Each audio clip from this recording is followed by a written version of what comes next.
क्योंकि क्योंकि हम कर रहे थे इसको ड्रॉप डाउन टाइम फ्रेम के अंदर, तो हम इसको देखेंगे छोटे टाइम फ्रेम्स के अंदर साथ साथ।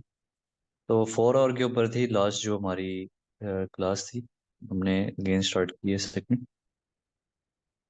4 आवर के अंदर मैंने आपको बताया कि मार्केट, जैसे कि मैं डेली शो कर रहा था, इसी तरह ही मार्केट ने 4 आवर में भी एक कंसोलिडेशन स्टार्ट की हुई थी इस रेंज के अंदर। ठीक है, ये रेंज कोई छोटी रेंज नहीं है, काफ़ी मैसिव रेंज है।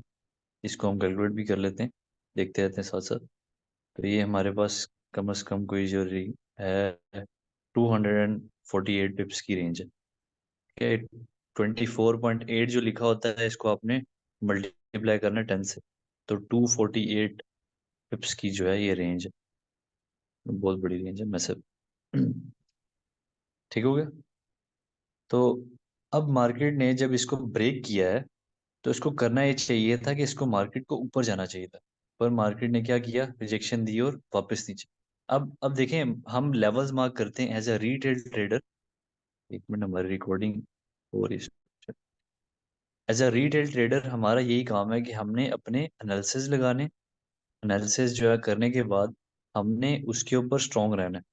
अब प्रोबेबिलिटीज के अंदर हमने काम करना है। लेट से मैं कहता हूँ कि मैं आपको कोई सेटअप प्रोवाइड किए हैं जो भी, तो उनकी एक विनिंग रेशियो है, एक लूजिंग रेशियो है। तो विनिंग की तरफ अगर हम बात करें, तो जो सेटअप्स आपको मैंने प्रोवाइड किए हैं वो 70 to 80% काम करते हैं मार्केट के अंदर। तो अगर मैं इसका विन रेट देखूं तो मीन्स के, अगर मैं 10 ट्रेड्स लगाता हूँ, 10 में से मेरी 7 या 8 ट्रेड जो है वो विन में होती हैं, अगर मैं प्रॉपरली उस सेटअप को एग्जीक्यूट कर रहा हूँ, जो कि मेरा सेटअप है। मेरी अपनी कोई गलती नहीं है, सेटअप जो है स्ट्रांगली मैं फॉलो कर रहा हूँ, तो मेरी जो विन रेट है वो कितना होगा, 80% तक का। ठीक है। तो अब ऐसा नहीं कि 100% की प्रोबेबिलिटी जाए, ऐसा हो ही नहीं सकता, पॉसिबल नहीं है। ये बहुत आइडियल केस है और आइडियल केसेस होते ही नहीं। तो इस मार्केट में खास तौर पे आपने अपने जेहन में रखना होता है कि यू हैव टू लूज, आपको लॉस होगा, पर ये आपने डिसाइड करना है कि आपको लॉस कितना होगा। आपने मैनेज किया हो कि आपको जो लॉस हो रहा है, आपको पता है कि कितना लॉस हो रहा है मुझे, ताकि वो चीज़ आप बर्दाश्त कर भी सकते हो या नहीं। तो इसीलिए इसके अंदर जो मेन फैक्टर आ जाता है, वो आता है रिस्क मैनेजमेंट का। ठीक है। तो वापस आते हैं इसके ऊपर। तो 4 आवर का हमें क्या बता रहा है कि मार्केट, अगर हम इस कैंडल बेस के ऊपर बात करें, स्ट्रक्चरल बेस के ऊपर बात करें, तो मार्केट को ऊपर ही जाना चाहिए। ठीक है। मार्केट बुलिश मोमेंटम में थी, देखें पीछे से, पीछे हमारी स्लाइड ड्राइंग्स हुई हुई सारी। मार्केट बुलिश मोमेंटम में थी, एक हाई मार्क किया, हाई मार्क करने के बाद एक सपोर्ट फॉर्म की। ठीक है। ये मैं आपको वो जो अपना सेटअप है उसको कंप्लीट करवा देता हूँ। मार्केट ने बुलिश मोमेंटम में हाई फॉर्म किया, हाई फॉर्म करने के बाद एक सपोर्ट फॉर्म की, और फिर इस हाई को रिट्रेस किया। देख लें, मजा आ रही। ये हाई आपका क्या हुआ है, रिट्रेस हुआ है, देखें ये हमने, ये सेटअप हमारा बहुत स्ट्रॉन्ग सेटअप। तो ये हुआ है, अभी हमने इसको किस तरह से एग्जीक्यूट करना है वो हमारे पे डिपेंड करता है। ठीक है। तो हम आगे आ जाते हैं छोटे टाइम फ्रेम के ऊपर, कि अब हमारे पास अपॉर्चुनिटीज क्या हैं जो हम ग्रैब कर सकते हैं। तो फर्स्ट ऑफ ऑल अगर हम देखें, 4 आवर की जो है रिजेक्शन होगी ऊपर से, मीन्स के ये हमारे इसी तरह ही मार्क होने जैसे मैंने मार्क किया होगा। 4 आवर की रिजेक्शन होगी और मार्केट ने वापस अंदर जो है क्लोजिंग दे दी जोन के नीचे करके, और फिर नेक्स्ट कैंडल जो है 4 आवर की, वो कुछ इस तरह से बनी है और मार्केट क्लोज होगी। तो ऑब्वियसली जब मंडे को हमारी ओपनिंग होगी तो नेक्स्ट कैंडल स्टार्ट होगी। तो इफ नेक्स्ट कैंडल इसका जो है इस जोन को ब्रेक करती है, तो मार्केट फर्दर ऑन जहाँ जहाँ तक हमारे रिजेक्शन है वहां तक मार्केट जा सकती है। अल्टीमेटली जो हमारा लॉन्ग टर्म है वो हमें बड़े टाइम फ्रेम्स बताता है, जो हमने पीछे देखे हैं। तो 4 आवर में जो चीज़ हमें नजर आ रही है वो सिंपली ये आ रही है कि मार्केट ने ऊपर से रेजिस्टेंस जोन को रिजेक्ट किया है, तो मार्केट को वापस अंदर आना चाहिए जोन के अंदर, यहाँ इस जोन के अंदर आना चाहिए। इफ इसको लो ब्रेक कर देती है तो मार्केट नीचे कंटिन्यू कर जाएगी, इफ नॉट मार्केट यहाँ पे अगेन से कंसोलिडेट कर सकती है। ये हमें हमारे टाइम फेज बता रहे हैं। तो जो हमारे पास अभी अपॉर्चुनिटी नजर आ रही है हमारी, वो ये रेंज है कि हम इस रेंज को, ये रेंज बहुत बड़ी है, मैसिव रेंज है, 240 प्लस की रेंज है। तो मैंने आपको बताया था कि मिनिमम आपको जो रेंज चाहिए वो 30 पिप्स की चाहिए, तो ये तो फिर 240 प्लस की पिप की रेंज है।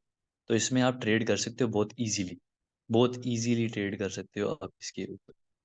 तो अगर मैं इसको थोड़ा शिफ्ट करूँ रेंजेस को और ज़्यादा कंसाइज करूँ कि मैं किस किस रेंजेस के अंदर कहाँ से कहाँ तक मैं इसको ट्रेड कर सकता हूँ, तो मेरे पास एक स्ट्रॉन्ग जो है ना एरिया नज़र आ रहा है कि मार्केट ने इस जगह पे रिजेक्शन बहुत दी हुई है। देखें ना, 4 और कैंडल्स कितना रिजेक्ट करेंगे इस एरिया को। मैं लेट से मार्क कर देता हूँ ये सारा। ये देखें, ये सारा इसके अंदर आ रहा है। देखें, ये फर्स्ट ऑफ ऑल पहले क्या थी, ये सपोर्ट बनी है। सपोर्ट बनने के बाद दोबारा ऊपर कंसोलिडेट, फिर सपोर्ट को ब्रेक किया गया, एक नई सपोर्ट फॉर्म हुई। देन अगेन इसके अंदर कंसोलिडेट करती रही। इस सपोर्ट को देखें, 4 आवर का टाइम फ्रेम है, इसकी भी कैंडल्स बहुत स्ट्रॉन्ग होती हैं। इस सपोर्ट को एज अ रेजिस्टेंस एक्ट किया गया, देखें। और फिर इस रेजिस्टेंस को जब ब्रेक किया गया तो मार्केट ऊपर जाके अगेन रिजेक्शन देके नीचे आने की कोशिश कर रही। तो अब हमारे पास क्या स्ट्रॉन्ग चीज़ है कि एक तो हमारे पास रेंज होगी ये जो बड़ी मैसिव थी। अब हमने इसको अपने ट्रेड के लिए स्ट्रॉन्ग किया तो हमें क्या नज़र आ रहा है कि यहाँ पर हमें एक और रेंज हमने स्प्लिट करके निकाली है। अगर मार्केट सेलिंग में आती है तो यहाँ तक आ सकती है, अपॉर्चुनिटी हमारे पास है। तो अगर हम इस रेंज को देख लें, कैलकुलेशन कर लें इसकी, तो ये रेंज भी 100 पिप्स प्लस की रेंज है जो कि ट्रेडेबल है। ठीक है। तो 4 आवर की बेस के ऊपर जो हमारे पास स्ट्रॉन्ग सपोर्ट्स और रेजिस्टेंसेस हैं वो ये एरियाज।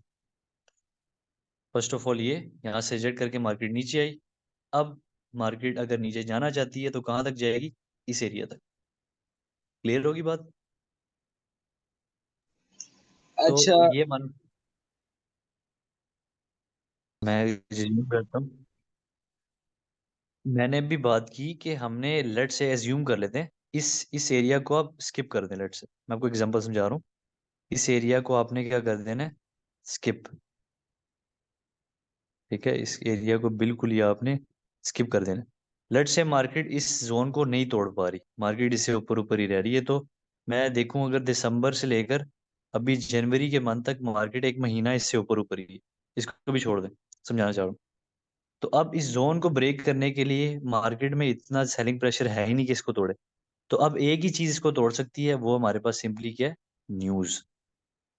तो न्यूज़ जो है वो वॉलेटाइल ज़्यादा होती है, उसके अंदर वॉल्यूम इतना ज़्यादा होता है, प्रेशर इतना होता है कि वो फिर लेवल्स, बहुत से जो स्ट्रॉन्ग लेवल्स होते हैं उनको तोड़ने में न्यूज़ ही हेल्प करती है। तो आपने अगर थोड़ा टाइम अगर हो गया आपका फॉरेक्स के अंदर आपको चार्ट देखते हुए, तो आपने देखा होगा कि अक्सर होता है कि मार्केट एक ही रेंज के अंदर रहती है काफ़ी अरसा, जब तक कि न्यूज़ ना आ जाए। जब तक कि कोई न्यूज़ ना आके उस रेंज को ब्रेक ना कर दे। तो कभी कभी जो फंडामेंटल्स हैं वो बहुत ज़्यादा ज़रूरी हो जाते हैं। और अगर बहुत से पर्सन है, हमें शुरू से ही बताया जाता है, अगर आप फॉरेक्स जर्नी स्टार्ट करते हैं तो टेक्निकल बहुत स्ट्रॉन्ग है, टेक्निकल भी बहुत स्ट्रॉन्ग है। पर यहाँ पर जो मेन एस्पेक्ट है वो फंडामेंटल का भी है। फंडामेंटल जब इफेक्ट करता है तो वो मार्केट को एक डायरेक्शन देता है। ठीक हो गया। तो एज अ रिटेल ट्रेडर हमें तकरीबन हर चीज़ का नॉलेज होना चाहिए जो हमारी जर्नी को इम्पेक्ट कर रहा है। तो हमें फंडामेंटल का भी इतना नॉलेज होना चाहिए कि हमें उसको यूज़फुल बनाया जा सके। फंडामेंटल को, उस नॉलेज को इतना हमें पता हो कि हम उसको फंडामेंटल को जो है बिल्कुल ही ना छोड़ दें। हमें इतना पता हो कि यार फंडामेंटल हिट किस तरह से कर, ट्रेड करना ना करना वो पर्सनल प्रेफरेंसेस होती हैं। और ज़्यादातर जो है बिगनर को मैं बिल्कुल भी अलाउ नहीं करता कि ट्रेड करो फॉर न्यूज़ के अंदर, क्योंकि न्यूज़ में ट्रेड करना बहुत ज़्यादा रिस्की होता है एक बिगिनर के लिए। टाइम जब चलता है उसके बाद फिर आप एक प्रोफेशनल लेवल पे जाते हो, बहुत ज़्यादा चीज़ें जो है ना वो डिफरेंट हो जाती है उसमें। ठीक है। तो ये जो कुछ लेवल्स होते हैं हमारे जो कि नहीं ब्रेक हो रहे, तो उसको ब्रेक करने के लिए सिंपली क्या चीज़ चाहिए होती है हमें, वॉल्यूम चाहिए होता है इतना ज़्यादा कि जो इसको ब्रेक कर सके। और सबसे ज़्यादा जो वॉलेटाइल होती है मार्केट, वॉलेटाइल मीन के बहुत ज़्यादा अग्रेसिव कह लो आप, चेंजिंग कह लो। तो वो चेंजिंग जो होती है मार्केट में होती है हाई इम्पैक्ट न्यूज़ की वजह से, जिसको हम बोलते हैं फंडामेंटल न्यूज़, फंडामेंटल भी कहते हैं। तो फंडामेंटल एनालिसिस की बेस के ऊपर मार्केट जो है ऐसे ऐसे स्ट्रॉन्ग लेवल को तोड़ देती जा जो हफ्तों महीनों नहीं टूट रहे होते। सिंपली एक हाई इम्पैक्ट न्यूज़ आने की देर होती है, वो फिर कोई लिहाज नहीं करती उसका। ठीक हो गया। तो हमारा जो 4 आवर है हमें क्या है, एक प्रॉपर वे बता रहा है कि मार्केट इस रेंज के अंदर है। यहाँ से जिस तरफ भी जाएगी मार्केट आपको एक क्लियर अपॉर्चुनिटी दे सकती है। जोन सारे के सारे मार्क्स हैं आपके सामने। तो अगर हम इसको छोटे टाइम फ्रेम में लें, 4 आवर से 1 आवर के अंदर लें, तो 1 आवर जो है वो थोड़ा ज़्यादा डिटेल दे रहा है हमें। देखें, पर जो हमने 4 आवर वाला जोन मार्क किया हुआ है इसको हमने थोड़ा सा एडजस्ट करना है, क्योंकि कैंडल ज़्यादा होंगी 1 आवर में। एडजस्ट करने के बाद हमें जो है प्रॉपरली फिर भी वही रिजल्ट ही मिलेगा। ठीक है, ये एरिया 1 आवर में भी रिजेक्ट हो रहा है, क्योंकि 4 आवर में रिजेक्ट हो रहा है, 1 आवर में भी ओबियसली रिजेक्ट होगा। पर यहाँ पर जो कैंडल्स हैं ज़्यादा हो जाती हैं, तो हमारे पास लेवल की थोड़ी बहुत एडजस्टमेंट की नीड पड़ जाती है हमें। ठीक है, तो ये हमारे पास मेन सोर्स है।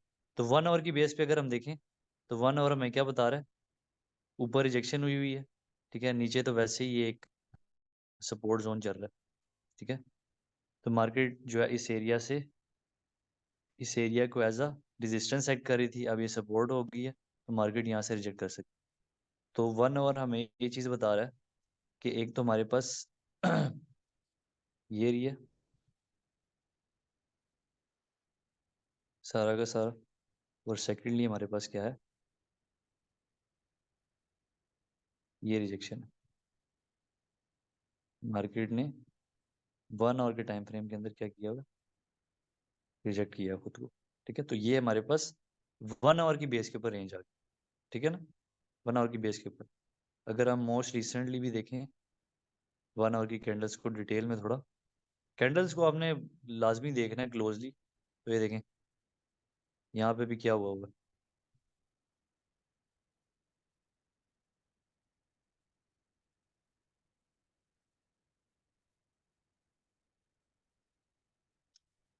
देखें। अब ये जो 1 2 3 4, ये कैंडल्स भी इसकी इस रेंज के अंदर फंस गई थी। ये एज अ रेजिस्टेंस सेट कर रहा था, ये सपोर्ट सेट कर रही थी, और मार्केट इसके अंदर ही फंस गई थी। पर नेक्स्ट कैंडल ने क्या किया, ऊपर ब्रेक कर दिया इसको, और मार्केट क्लोज हो गई, क्योंकि अभी मार्केट लाइव नहीं है, मार्केट बंद है, संडे सैटरडे है। तो इसके अंदर इसीलिए जो है मार्केट में कोई वॉल्यूम नहीं है, क्योंकि बैंक्स बंद है, सारी चीज़ें बंद है, मार्केट क्लोज। अब हमें ये समझ आ गई ये बात कि मार्केट इस जो रेंज है 1 आवर के अंदर, इसको ब्रेक कर दिया है, तो अब मार्केट यहाँ से ऊपर जा सकती है, कहाँ तक, टिल दिस हाई, सिंपली। तो जितना जितना टाइम फ्रेम छोटा करते जाओगे, ये सारी चीज़ें आप अगेन एंड अगेन देखोगे मार्केट में, ये रिकॉर्डिंग भी अब दोबारा देख लेना, आपको आहिस्ता आहिस्ता खुद ही समझ आना स्टार्ट हो जाएगी। मैं कभी भी नहीं कहता कि आपको मैं क्लास दे दी और आपको समझ आ जाएगी सब कुछ, आप ट्रेडर बन गए, ऐसा बिल्कुल भी नहीं है।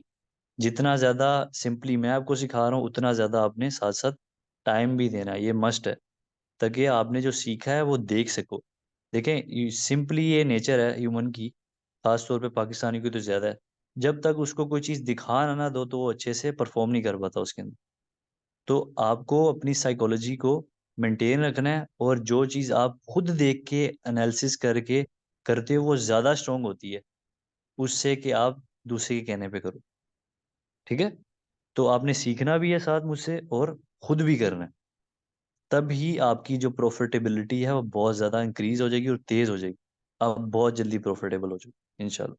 ठीक है, तो अब 1 आवर ने, हम वीकली से स्टार्ट हुए थे, डेली पे डेली में हमने पूरी लंबी आपको डिटेल दी, फिर हम 4 आवर पे आए, फिर हम 1 आवर पे आ गए।